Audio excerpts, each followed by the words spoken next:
Of course, it is Wednesday, halfway through the week. We're about to do the 4 to 5. That's great news. All right, we'll see you guys in a second.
Good afternoon and welcome to your 4 to 5, everyone. I'm Tahej Chamois, joined by Maddie Gardner, Christian Morgan, and Eric Chilton. We've got a lot to get into today. Absolutely. As always, this is an interactive newscast. We want to hear from you, so join the chats on our live streams. You can find us on Facebook, YouTube, and Twitter.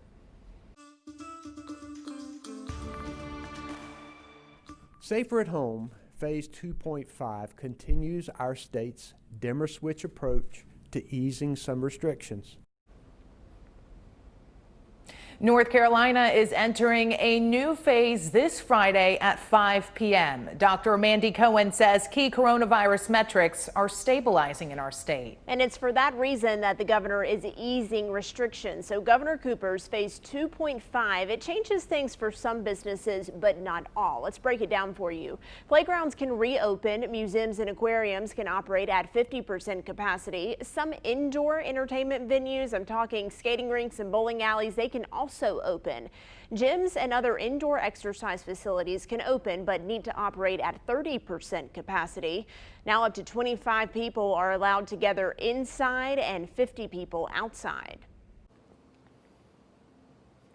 The mass gatherings increase doesn't apply to all businesses, though. Bars, nightclubs, movie theaters, amusement parks, and other businesses are staying closed. Well, WFMY News 2 is digging deeper into the specifics for reopening some businesses at a certain capacity. Coming up at 5, hear from businesses that are getting ready to reopen and others that are frustrated that they have to remain closed. With gyms getting the green light to reopen, you may be wondering if it's safe for you to get back into your workout routine. Dr. Ashley Parrott with Novant Health says the decision to go back is yours to make. We have to weigh the risk and benefit of potential exposure to the coronavirus versus getting back to the gym. And I think that that's going to be a personal decision for lots of people, but one that they may need to even have with their physician as well. Dr. Parrott says she feels gyms will do their best to keep areas clean. She says if you go and you worry that the equipment is not clean, just ask someone if they can wipe it down. Well, federal health officials are working to ramp up coronavirus testing. This, of course, happening all around the nation, giving you some options for when and where you can take your test and also how you're going to take your test. At-home tests, saliva tests, and rapid testing all approved by the FDA. And one doctor explains why he is pushing for rapid testing over the other options. Having a test that can really find you when you're transmissible is the whole goal here. Dr. Michael Minna is an epidemiologist at Harvard and says COVID-19 testing is only catching about 3 to 4% of people in time to tell them they're infectious. Of course, people are not going to want to go to a drive-through frequently and things like that. It's a headache. He's been one of the nation's leading advocates for rapid antigen tests, which are quick at-home tests that can be done every day.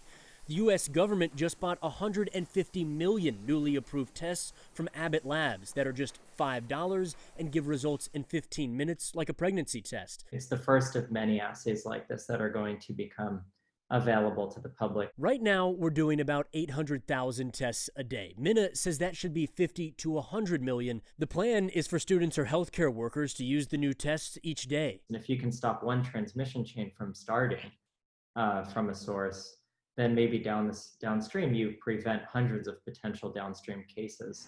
Tarrant and Dallas counties told me they're discussing the tests and how to get them. That would be ideal scenario in the absence of other things that we're looking for. It's really meant to allow public health agencies to know where to sort of increase more testing. The criticism is these tests give false negatives compared to the standard test known as PCR, but Minna says they're accurate when someone is spreading the virus, which is the point. PCR has led to potentially millions of people being quarantined erroneously because it stays positive for so long after infectivity. Short of a vaccine, it may be the most promising path to getting life back to normal.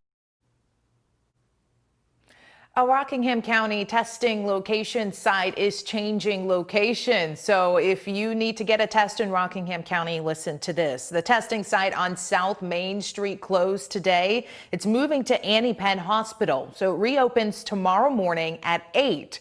To get a test, you'll need to use the Maple Street entrance next to the Penn Nursing Center.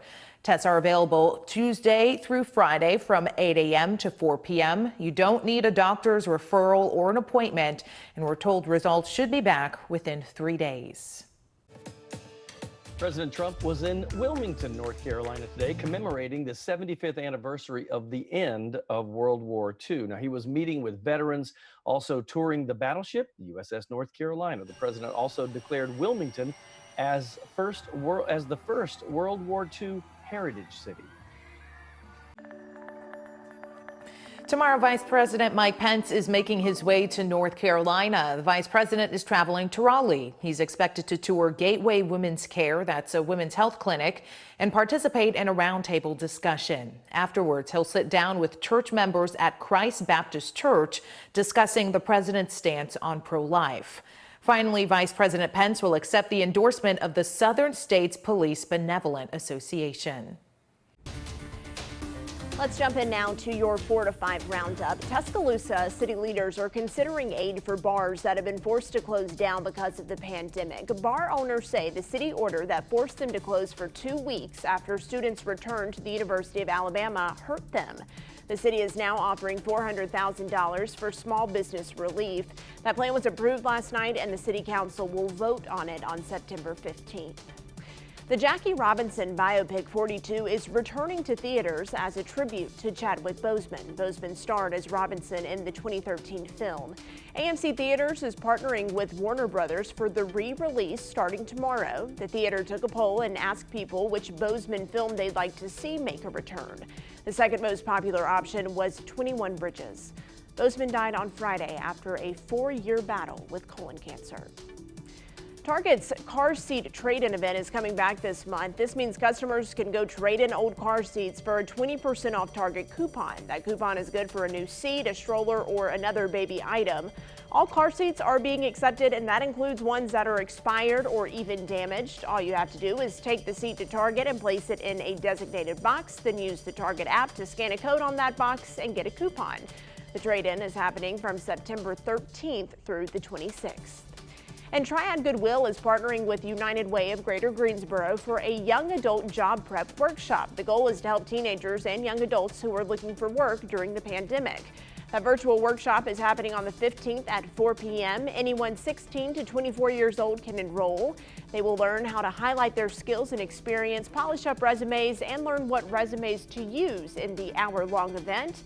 You can register on the Triad Goodwill's website. And if you're searching for a job but fall outside of the range for Triad's Goodwill event, Verizon is hiring. They're looking to add 1,000 new employees to their roster to work from home in customer service positions. The company introduced the program back in 2018. 950 of those hirees will work from home permanently, even when the pandemic ends. Old Navy is the newest company to join the Time to Vote initiative. The company is paying employees to help staff polling places on Election Day. 50,000 employees are helping on Election Day as of now, and those employees are getting paid for a full workday if they volunteer as a poll worker. Old Navy now joins more than 700 companies participating in Time to Vote, helping fill the need for poll workers. The poll worker recruiting group Power the Polls is in the process of recruiting 250,000 new poll workers nationwide.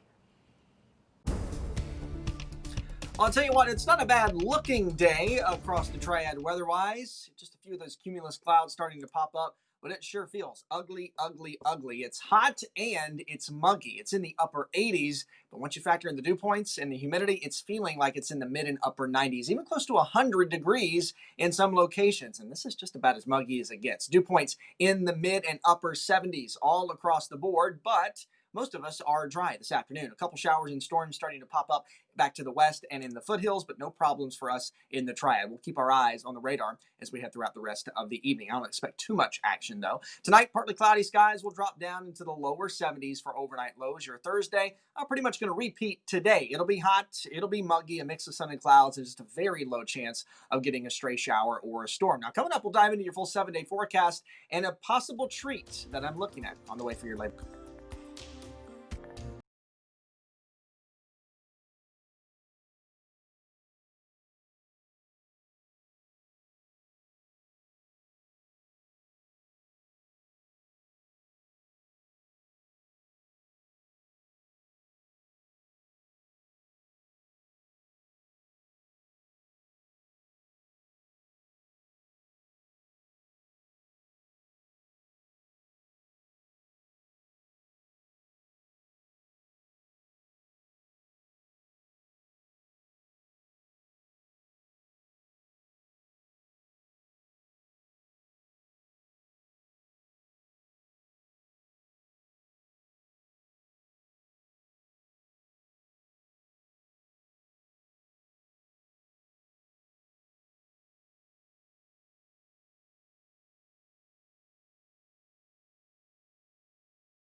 Running a small business is no easy task. Running a small business when you're a teenager is even more of an accomplishment, but it's what bakery owner Tanya Dickens is teaching her 5 kids.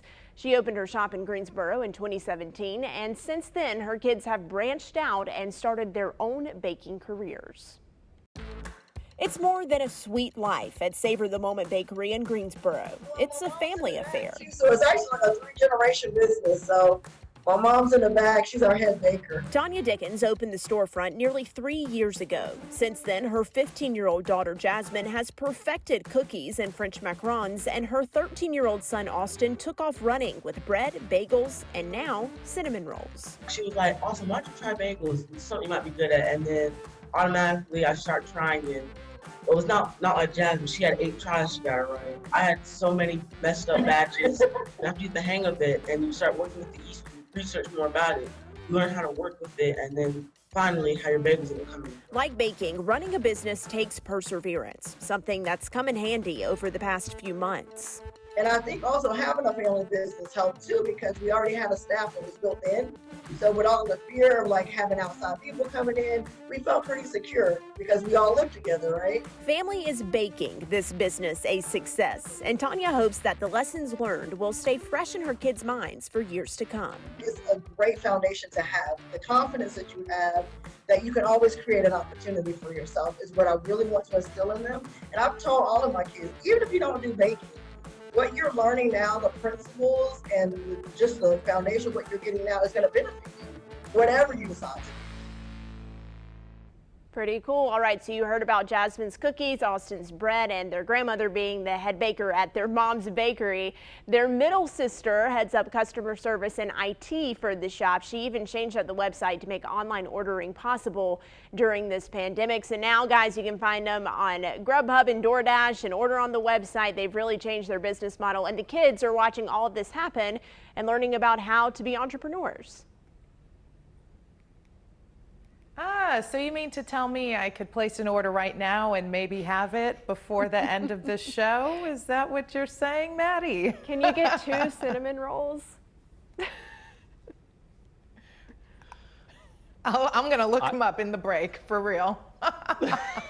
See, I know that she's not even joking. I will say that now, Maddie, you have taken my title as bringing the food stories to the 4 to 5. Thank you. Yeah, that picture of all of the baked goods lined up, it really makes your mouth water. The only thing is, Eric, I couldn't get over there just yet, but I'm absolutely going. They're right near the Coliseum, and they've been able to stay open this entire time. Actually, they were the only shop open in the shopping center that they're located in at one point during the pandemic. So I know that they've become quite popular. I found them on Facebook on the Greensboro local takeout page. I tell you, if you haven't checked that out, they have a lot of great features on local restaurants. Talented kids, too, we have to say. Absolutely. Can't wait to try those goodies. All right, we'll continue to chat with us on our live stream. You can find us on Facebook, YouTube, and Twitter. You know the deal. Just use our hashtag 4 to 5. We'll see you there.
You know, it has been around for 68 years. And even though it's retirement age, nobody wants this to retire. We're talking about the Mile High Swinging Bridge at Grandfather Mountain. It was built, or opened rather, on this date in the early 1950s. I decided to take a look back at its beginning and its history.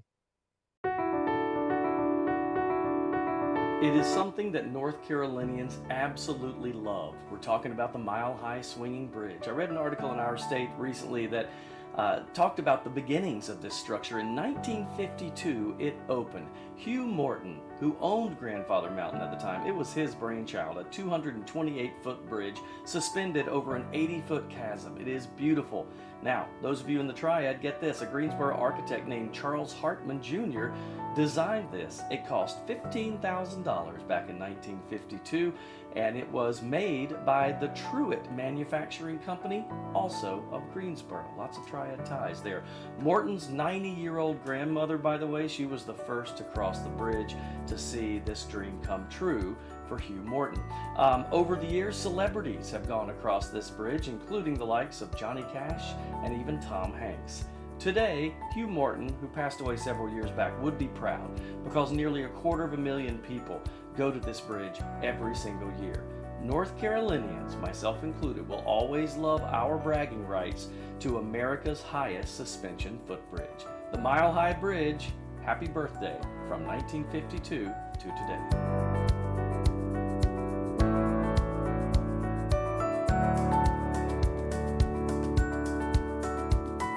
Not for the faint of heart, I would say. Not for the faint of heart. I did it as a kid. I need to do it as an adult. Heights don't really bother me all that much. Falling from heights bothers me. That's not, it's actually a beautiful structure. By the way, they said when the Greensboro company went out there, I was reading a bunch of online history stuff today. When the Greensboro company went out there, the people from that area of North Carolina said, you know what, I would put steel wires to hold this, because you don't know what it's like when the winds come down our mountains like that. It could really swing. And because originally the Greensburg company was like, I think we're good. And they were like, no, trust us. You can't even walk on all fours when those winds come in, which they're true. But it's all safe, and it's been great for almost 70 years. Go with the steel wires for sure. I'm with you, Eric. If I've done this, it's when I was a child. So Mom, I know you're watching. Have I done this? Text me. Probably best that I don't remember it, because I don't think I would go back right now. But I bet it is beautiful in the fall when you can look down and see all of the colors in the trees below you. Yeah. Actually, that hike up to Grandfather Mountain was one of the first hikes I did when I moved here to North Carolina. I did it with a couple of our coworkers, Maddie, and it was really fun to do. It is a little nerve-wracking, I will say that, but the pictures are so beautiful. Great for Instagram. Hey, Maddie, I want to tell you one thing real quick. There's a sign that's, I couldn't find a picture of it, but it says 40 people on the bridge, no more than that. It actually holds hundreds, but they notice that so many people get nervous if there's more than about 20 people ahead of them, worried about the bridge not holding them. So they put that sign there to make people feel better. It'll actually hold hundreds of people. And so if the capacity is 40 right now, when we factor in social distancing and capacity limits, what, we can get like 10 people on there? That makes me feel a little bit better about things. We want to hear from you. Have you been to the Mile High Swinging Bridge? What's your favorite place to go visit around the fall to see the leaves? Use our hashtag 4 to 5 and we'll chat with you on our live streams.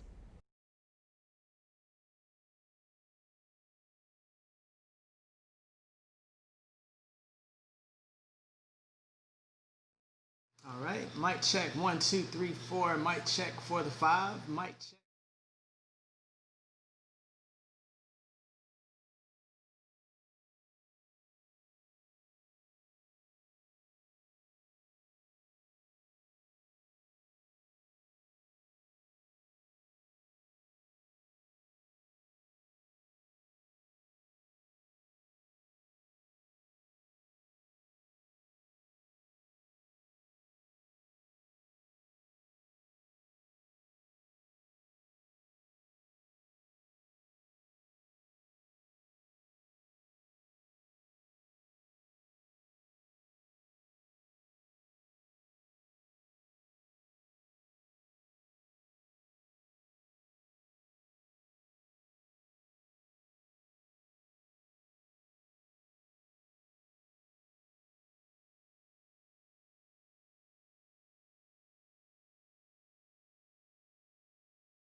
Welcome back to your 4 to 5. When your favorite celebrity passes away, it can be a tough loss. It's almost as if we knew them. So one Twitter user asked people to name a musician whose death hit them the hardest.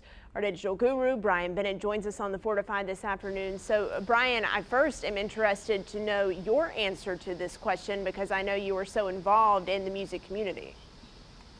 Yeah, absolutely, Maddie. It would be Prince, Whitney Houston, and who am I missing? Michael Jackson. Yep. And I'll explain why, I guess, after I get to these tag boards, if that's cool. So we're going to kick things off with what you guys actually submitted. This first user says Kurt Cobain. The next one says Aretha Franklin, of course, the queen of soul. Doug says John Lennon had to hear the news from Howard Cosell during a Monday night football game. Stephanie says Prince, the symbol, hands down, of course. This was another person, well, musical talent that passed away really, really young, Aaliyah. Moving right along, Freddie Mercury, all right, he has all the moves there. Lynn says David Bowie. And Mr. Robbie says, I would honestly have to say Whitney Houston's. There will never be another, and there will never be anyone I believe that could ever top her. I miss her dearly every single day as she and her music helped me through very dark times. So anyway, let's get back to the three that I said. For Prince, it hit me because, you know, everybody thinks of Prince as being like this superhero, right? Everybody tells stories about how he's here one day and then he's just gone when you see him. So that kind of hit me hard. Of course, Michael, he was practicing, I believe, for an upcoming tour called This Is It. So, you just didn't expect for him to pass away. And as far as Whitney, I believe she passed away before the 2012 Grammys. So it's just like, wow. You expect your legends and your celebrities to stay that way. You don't always want to just let them go. So those are my three. What about you guys? Yeah, Brian, I think he really did hit the nail on the head. I know Prince affected a lot of people, and then the ties to the triad that he has as well. Whitney Houston for sure, and I vividly remember Michael Jackson passing away. I know where I was when that happened, but it's right. It's a surreal feeling when someone who you feel like you know passes away and you don't understand, they're gone too soon, and they're such a talent, and they've been, blessing the world with that for so long, and it's just gone. Yeah, and one of the commenters touched on this is just the kind of relationship that you have to a person's music. I mean, music has the ability to completely change your mood and can take you from a dark place and into the light, if you will. So I really respect music artists for that. For me, the one that hit me surprisingly was Aaliyah's death, because she passed away tragically in that plane crash, and I was so young at the time, so it was kind of hard to wrap my head around that, and so that is a day that really stuck out for me. Brian hit my top two in that order, actually, Prince and Michael Jackson. And Michael Jackson, I know, led somewhat of a tortured life. That was still a shock, but Prince was out of the blue. I was a giant fan of those two guys, huge. And it was just shocking because I know that he was kind of a straight arrow. It was tough to hear about that, that's for sure. Okay, let's move on. We got to talk about our forecast, and it's not me today. It's Mr. Christian Morgan, and we're chatting about, well, it's getting a little bit warm here and there, Christian.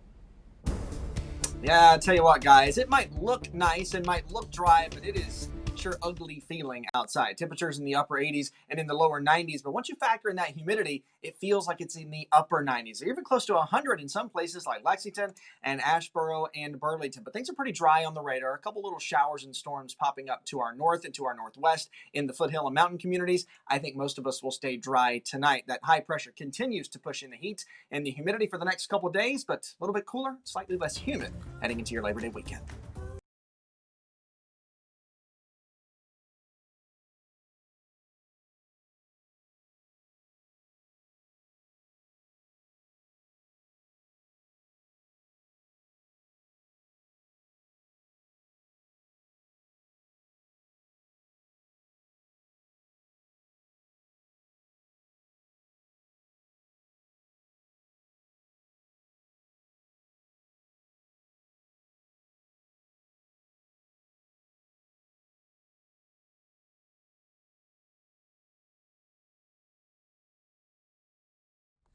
Hey there, ice cold milk and an Oreo cookie, they forever go together. Yep.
Welcome back to your 4 to 5. I'm Tahisha Moyes, joined by Maddie Gardner in studio, Eric Chilton and Christian Morgan. This is an interactive newscast, so we like to chat with you in our live streams. We are streaming live on Facebook, YouTube, and Twitter. Use our hashtag 4 to 5 to stay connected.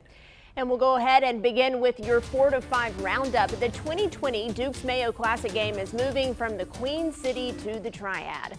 Wake Forest is set to play Notre Dame, but a little closer to home at Truist Field in Winston-Salem. Wake says they do not expect to host fans for this game and actually announced that no fans will be at home games through at least the month of September. This game was scheduled for the 26th of this month. It still is scheduled for the 26th. It's just happening in Winston-Salem.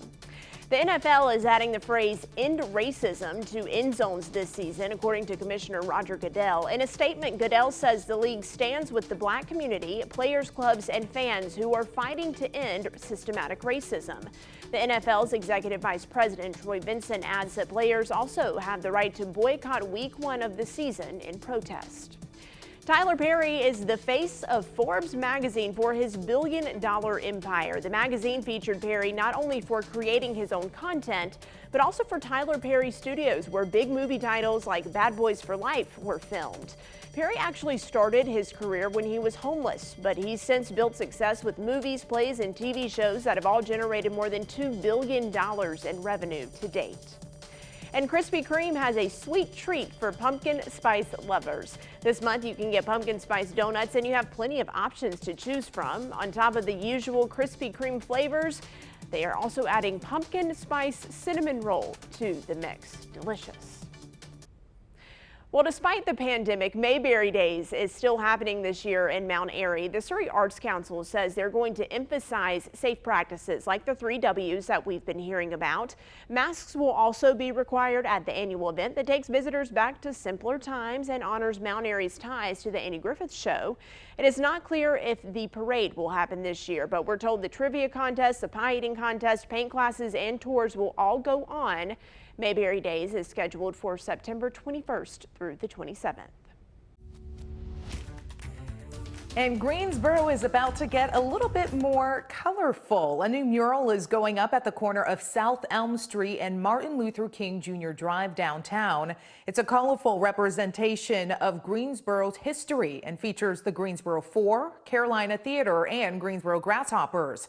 Artist Gina Franco will start painting tomorrow and will continue through First Friday and Labor Day weekend. It's being called a perfect backdrop for your photos. Guilford County Schools is continuing meal distributions thanks to the USDA's extension of free meals through the end of this year. School buses will also be delivering meals during the school week from 11 a.m. to 1 p.m. School sites will be offering meals from 11 to noon Monday through Friday. Now, families can pick up meals at whatever location is most convenient to you, so you do not have to go to your child's school.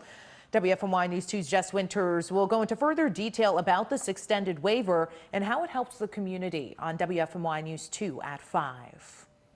In other news, former Second Lady Jill Biden hosted a North Carolina back-to-school roundtable discussion today. She did that with Guilford County parents and educators. It's part of her back-to-school tour happening over the course of these next few weeks. She was joined by North Carolina State Superintendent candidate Jen Mangrum and Congresswoman Ashton Clemens. The discussion touched on issues like teaching and feeding students during a pandemic and issues educators face. Biden praised teachers for doing their best to make sure students are taken care of as everyone navigates a new kind of school year. Educators across the state, advocates and parents are bringing every ounce of creativity and care and love to making sure students don't fall behind. Because that's what we do. We find ways to make something out of nothing, to see beauty in challenges, to mentor and guide children even through chaos. Biden adds, in order to continue remote learning if needed, students and educators will need better access to mental health services. She says her back-to-school tour is giving her a better understanding of what individual communities need. Well, we'll count our small victories this afternoon. Weather-wise, we're dry. That's a good thing. I don't expect there to be any showers or storms as we head through the rest of the evening, at least not widespread. A stray shower or storm somewhere across the area is not totally out of the question. But we get the dry weather, no storms or showers right now, but it is awfully hot and awfully humid. Temperatures in the upper 80s and lower 90s across the area this afternoon. And once you factor in that humidity, it's really ugly, feeling like it's in the upper 90s, even close to 100 degrees. In some spots. Tonight, under mostly clear skies, we'll drop down into the lower 70s. And for your Thursday, pretty much a repeat of today. Low shower or storm chance, hot and muggy. That high pressure down to our south continues to push in that heat and push in that humidity. But by the time we get to the weekend, there is going to be a front crossing our area on Friday evening and heading into your Saturday with a shot of some cooler air and some much less humid air as well. We'll have to see if it holds true. It's not a guarantee yet, but I'm hopeful to make for a nice Labor Day weekend, and then we bring back that typical summertime weather heading into the middle of next week.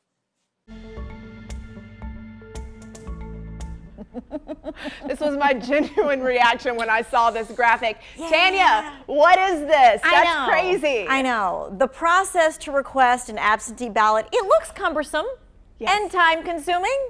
Yeah, it does. Okay. There's a lot of paper involved if you go to any of these methods, but now, look at that. Hey, there's a portal to request an absentee ballot. It's right at the top of the North Carolina State Board of Elections homepage. I like that magic wand. Can you do that with a couple of other I know, things? that is pretty nice, isn't it? All right, but if you find this, you click the link, and I'm sure folks are asking, how is this any different than if you clicked a link to download the absentee ballot request form? This is a very good question. We knew you would ask it, so here's the answer.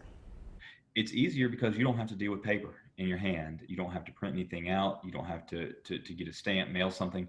You can do it all from your computer or smartphone. As you type into these forms, it's going to populate the document for you, which you then sign using your mouse or your finger on a touchscreen or a stylus.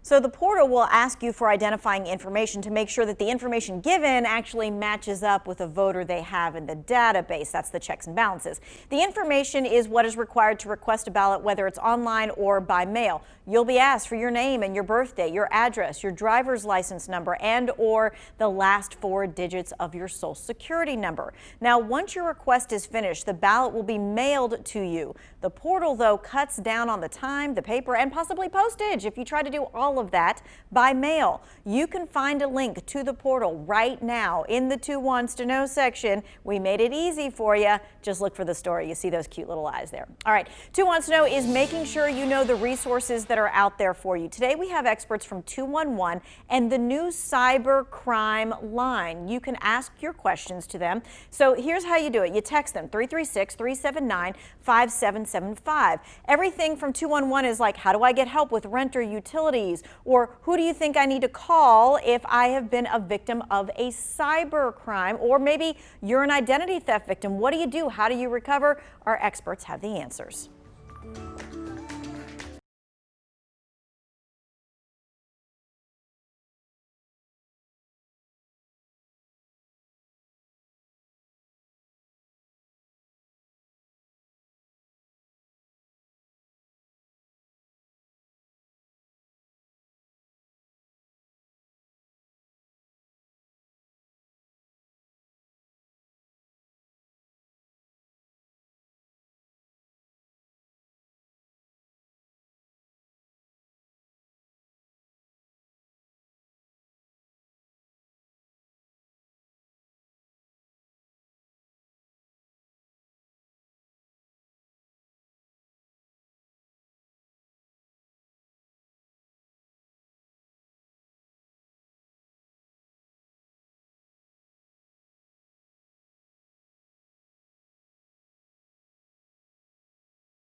Welcome back to your 4 to 5. Iowa State is now allowing up to 25,000 fans at the football team season opener next weekend. The athletics director, Jamie Pollard, sent a letter out to fans saying ticket holders have to wear a face covering and no tailgating is allowed.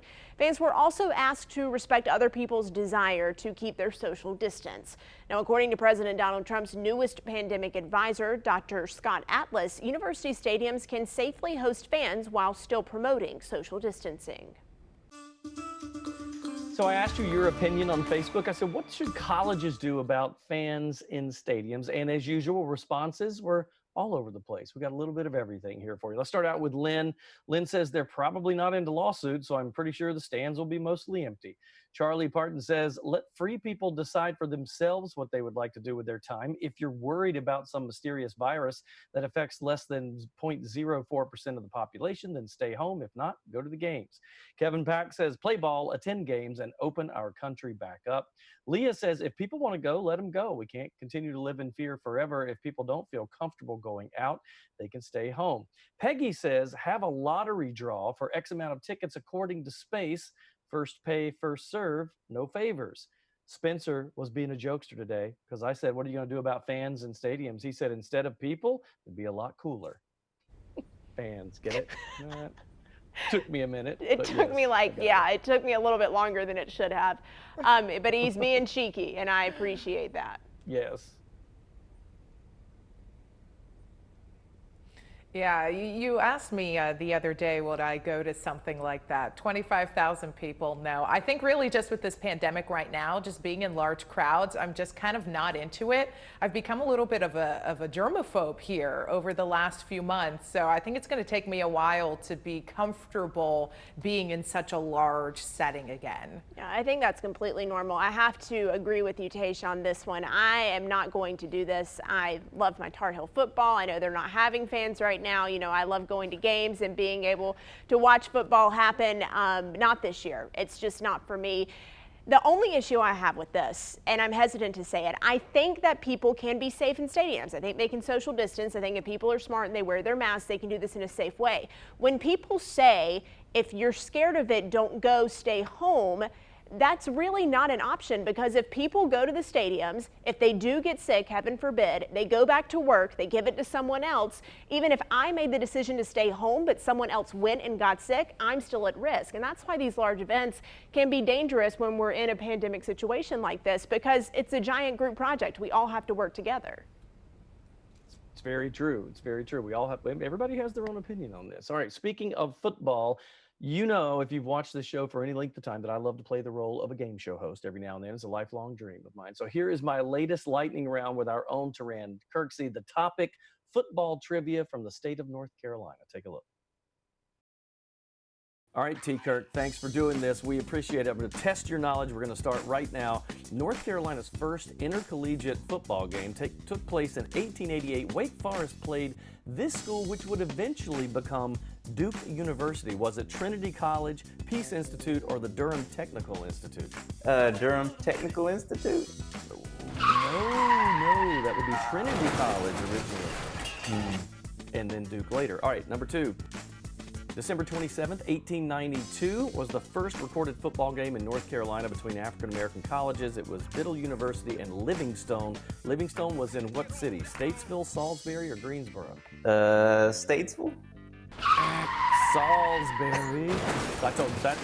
All right. East Carolina University football team is seated in the county seat of Pitt County. In what city? Greenville, North Carolina, Goldsboro, or Greensboro?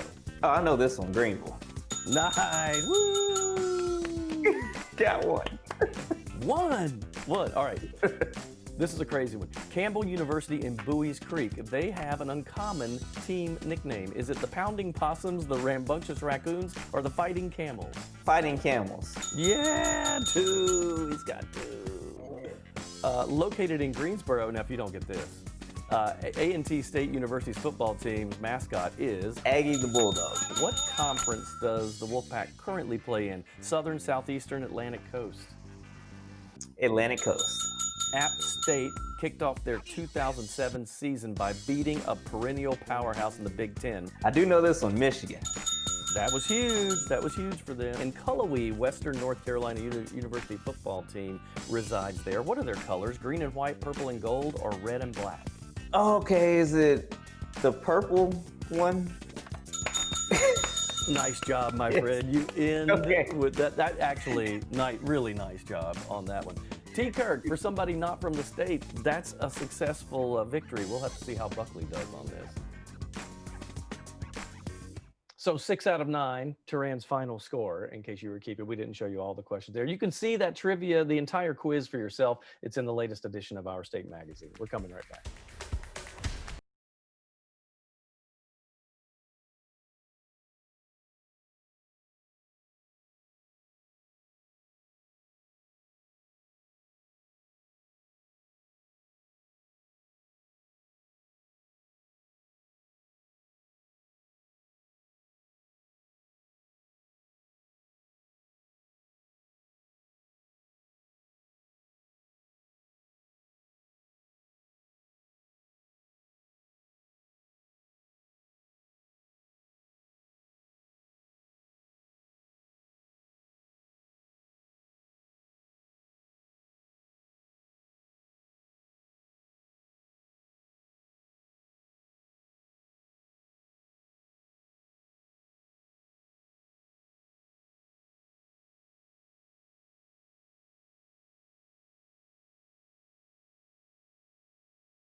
8 days away right now from the start of the NFL season. So who is ready? Season kicks off September 10th. We wanted to hear about your excitement. So Brian Bennett is mining the comments and is here to tell us how people are feeling about this upcoming season.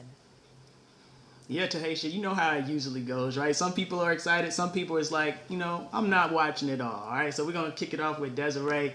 She's taking it to the church. She says, thank you, Jesus. So obviously she is ready for the season. John, on the other hand, he says, nope, not anymore. I'm done with the NFL and the NBA. William says, absolutely. So he's ready. Claudia says, not watching, but Michael says, I think I have to wash my hair that day, so I probably will not be watching. Well, Michael, I guess you have a lot of hair because the average football game is like 3 hours, man, so that's pretty crazy. But anyway, Harley says she is going to be watching basically with her emoji hands saying, praise hands, whatever that means, yeah. So, yeah, I know one person that's definitely excited, and that's Luke Litton, our sports anchor, because he loves the Kansas City Chiefs, and they're going to be taking on the Texans. I believe that's a Thursday night game. So, yeah, there you have it, Tasha. Hey, I probably won't watch, but you know who will watch that game? My fiance. He is a Houston Texans fan from Texas. But hey, I'm excited that football is back for the people that love it. I know they've been waiting and waiting for it, and this will just kind of give them something to look forward to at a time like this. Well, you talk about the Kansas City Chiefs and your fiance, Patrick Mahomes, got engaged last night. So he now has a fiance. They got their Super Bowl rings, and then he gave his girlfriend an even prettier ring. So congratulations to them. I'm excited for football. I think because it just gives me a sense of normalcy, right? It makes it seem like things might be trending to going back to the way they once were. It will be weird to see nobody in the stands or very few people in the stands, but I kind of like that artificial crowd noise they got going on at these sporting events. You got to have that just to make it feel like you're there. And by the way, Maddie Gardner's the only person I know that could actually take an NFL conversation over to an engagement and then back to NFL. That was very nicely done, Maddie. I'll be watching. I can't wait for my Panthers. Yeah, I just swing it right around until I know what I'm talking about. From football to diamond rings. Christian Morgan, take it away.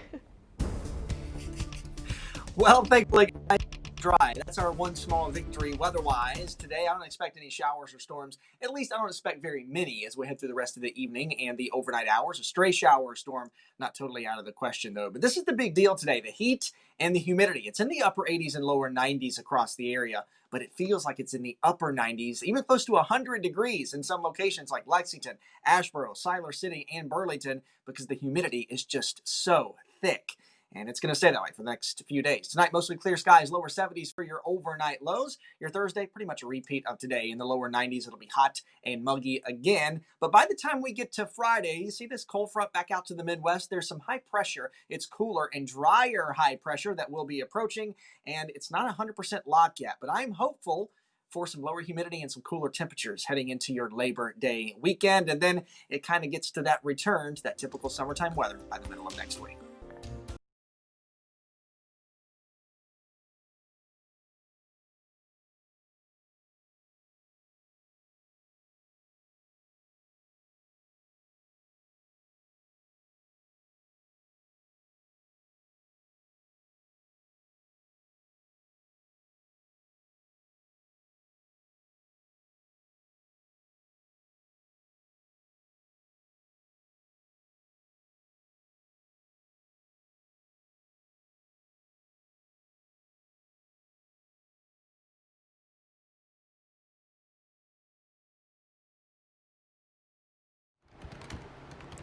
Hi there. Hello. 1, 2, 3, 4, 5.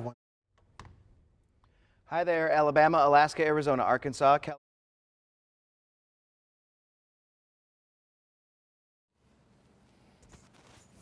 Hello, mic check 1, 2, 3, 4, 5, 6, 7.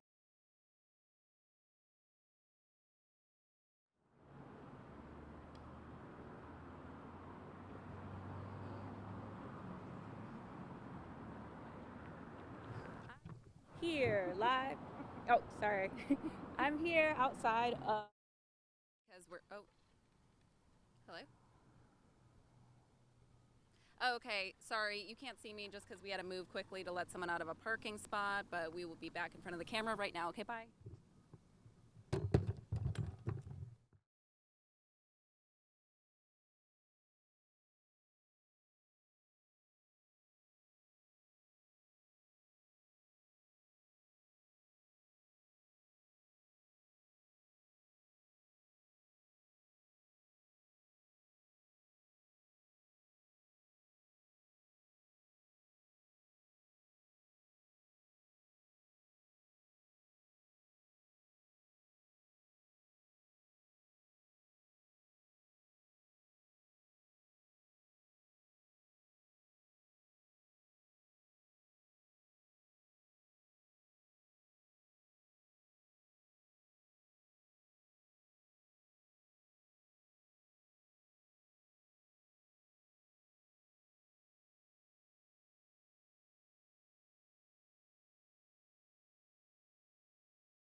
Ladies and gentlemen, this just in to the My Two Cents newsroom.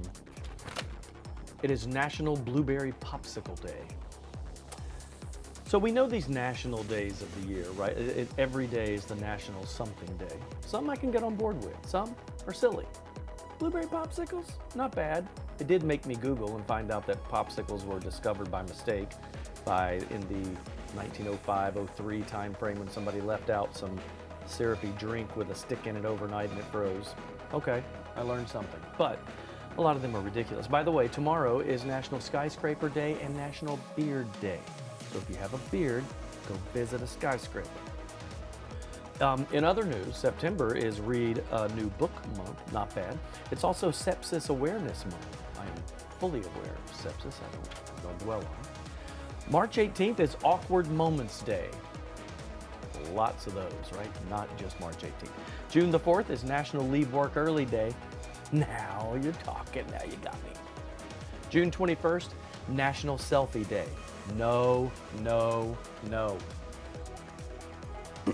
October 4th, Taco Day. Bingo. December 30th is Bacon Day.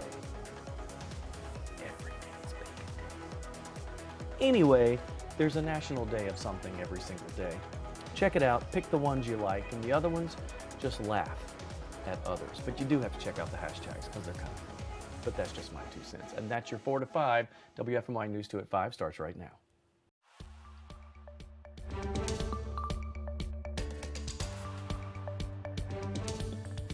Good news, after weeks of uncertainty, free breakfast and lunch will continue to be served at Guilford County school sites. An extension of a federal waiver means that no child in the county will go hungry. It also means district employees will not lose their jobs. WFMY News 2's Jess Winters is live tonight with an update.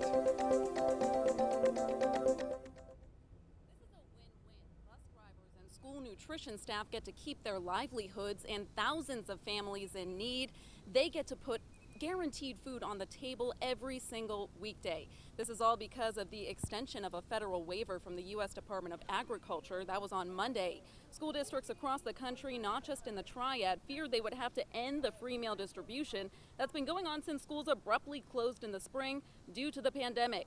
But the extension secures free breakfast and lunch for any child 0 to 18 years old till the end of the year and secures hundreds of jobs at GCS. Layoffs were in the talks, but now the district needs workers to prepare and deliver these meals.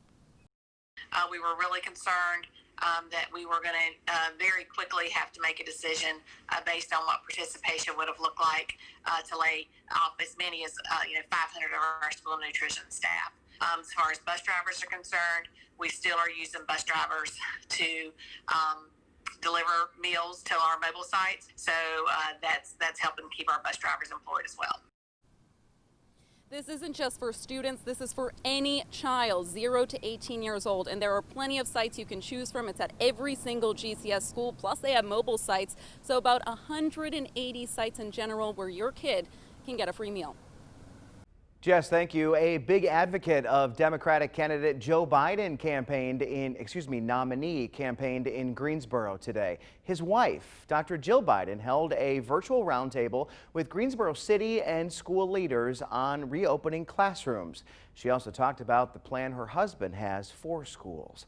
Meantime, President Trump and Vice President Pence are visiting North Carolina today and tomorrow, respectively. We'll have more on their visits in about 5 minutes. Thomasville and Lexington City Schools both voted to extend remote learning until October 16th. That takes the students to the end of the first quarter. Thomasville students were originally supposed to head back into the classroom next week. In Lexington, it was September 18th. Several businesses can finally get back to business Friday at 5, but some are choosing to stay closed. WFMY News 2's Itanise McMiller found out why.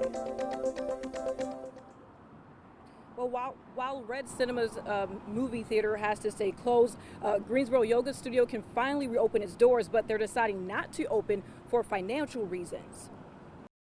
Gyms, museums, and playgrounds are among some of the places that can reopen Friday. To Safer at Home, Phase 2.5. It's part of Governor Roy Cooper's Phase 2.5 reopening plan. Owner of downtown Greensboro Yoga's Summer Side says the news was unexpected and says operating her small studio at 30% capacity would offer no financial benefit. What's it going to cost to pay our instructor for that class? What's it going to cost to have the member management software? Some of those things that we had stopped paying for.